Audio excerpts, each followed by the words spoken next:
Hello friends, बरायबाय Bodo Job Info YouTube चेनेलाव आसा खालामो नोंथांमोना बयबो मोजाङै दङ। दा बे समाव लेटेस्ट गुड निउज सफैदों। बेनो जाबाय BTC फरेस्ट डिपार्टमेन्टनि रिजाल्ट ओंखारबाय।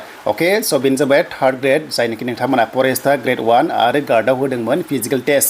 दा फाइनालि नोंथांमोननि थाखाय लिस्ट फैबाय आरो बे लिस्टआव सोर फैखो, बोरै सेलेक्सन खालामखो बेनि सायाव A to Z जों सावरायगोन। बेखायनो भिडिअखौ नोंथांमोना नायजोब, हानायसेबां शेयार खालाम जाहाथे बयबो मोनथियो आरो लोगोसे जाय नोंथांमोना चेनेलाव गोदान साबस्क्राइब खालामना लाबानो जाबाय। जेब्लायबो बड' जब इनफो इउटुब चेनेलाव आपडेट मोनबाय थानो हागोन।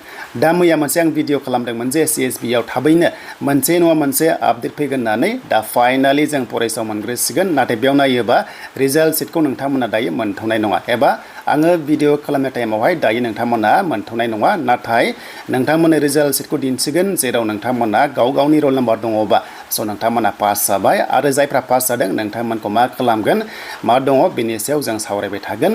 दा थाबैनो थार्ड ग्रेड, फर्थ ग्रेड जि रिजाल्ट एबा फैनो गोनां दङ स' नोंथांमोना थाबैनो आरोबाव लारि मोननांसिगोन। मानोना टाइम गैला नालाय, इलेक्सन फैगासिनो दङ। थाबैनो नोंथांमोना 15 आगस्तनि सिगांनो साख्रिखौ जयनिं जानो हागोन आरो। अके, दा जियानो जा जों नायगोन रिजाल्ट सिटआ बबेयाव फैदों A to Z जों बाव सावरायगोन।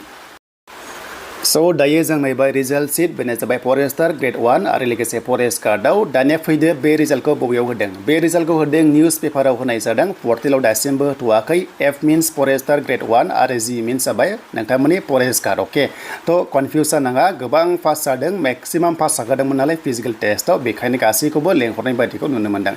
दा बेनो जाबाय नोंथांमोना रल नाम्बारखौ बोरै मोनगोन होनोबा आङो PDF खालामनानै नोंथांमोननो डिसक्रिपसनाव होगोन आरो लोगोसे WhatsApp ग्रुपआव आंनियाव जायनो दङ थ' नोंथांमोना माने मोननो हागोन दा बावैनो। अके, आरो पर्टेलाव थाबैनो नोंथांमोना बेखौ मोनगोन जानांगौ।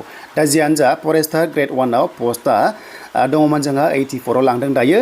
बेनो जाबाय 689। डेट मिन्स नोंथांमोननिया बाइबा टेस्टआ दङ 22 आरो 23 जुलाइआव साइन्स कलेज क'क्राझाराव नोंथांमोना बाइबा टेस्टखौ होनांगोन।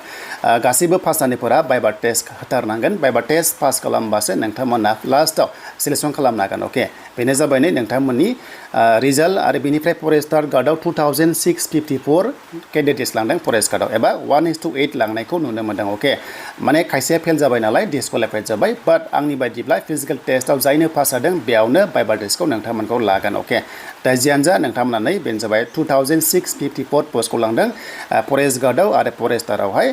जों नायोबा फरेस्टाराव 84 भेकेन्सिमोन आरो 330 जाबाय फरेस्ट गार्डआव दङमोन। अके, दा बेखौ नोंथांमोना मिन्थिखागौ। दानिया बे रिजाल्टखौ नोंथांमोना मोननो हागोन, टेनसन गैया। आरो दा बावैनो एडमिटखौ नोंथांमोना डाइरेक्ट लगइन खालामबानो नोंनि रिजाल्टआ दंना गैया मोनसिगोन। अके, स' बेखायनो एडमिटआ दिनैनिफ्राय नोंथांमोना डाउनलड खालामनानै लानो हागोन। अके, लिंकआ एक्टिभ जाथारसिगोन दा बावैनो। बेनो जाबाय नोंथांमोननि बाइबा टेस्टनि थाखाय। आरो बे बाइबा टेस्टआ अनलि क'क्राझार साइन्स कलेजाव जागोन। दाखालिनि बादि नोंथांमोना थांनांगोन। 16 जुलाइनिफ्राय एडमिट डाउनलड खालामदो एबा दिनैनिफ्राय, आरो 22 जुलाइनिफ्राय बाइबा टेस्टआ स्टार्ट जागोन। अके, दा बेनो लेटेस्ट आपडेटआ। दा जायफ्रा पास जाबाय कमेन्ट्स खालामदो। बेनिफ्राय नोंथांमोना थार्ड ग्रेड, फर्थ ग्रेड नोंथांमोना गासैबो रिजाल्टखौ थाबैनो नैबे CSB पर्टेलाव मोननो थांगासिनो दङ।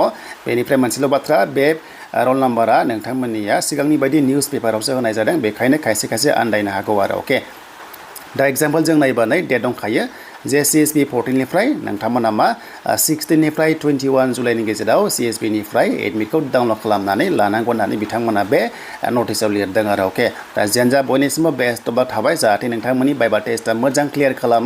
आरो बेनिफ्राय बाइबा टेस्टखौ माबादि सोंगोन, माबादि सोंथावगौ कुइसन, बेनि सायाव A to Z भिडिअ नोंथांमोना होबाय थागोन। बड' जब इनफो फेमिलिनिफ्राय नोंथांमोना साख्रि मोनथारनांगौ। बेनो जाबाय BTCनि साख्रि, थार्ड ग्रेड जा फर्थ ग्रेड जा। अके, दा बेनो नोंथांमोननि थाखाय लेटेस्ट आपडेट। एन्ड नेक्स्टआव लोगो मोनगोन गोदान एडमिट एबा रिजाल्ट फैनाय लोगो लोगो बड' जब इनफो इउटुब चेनेलाव मोननो हागोन।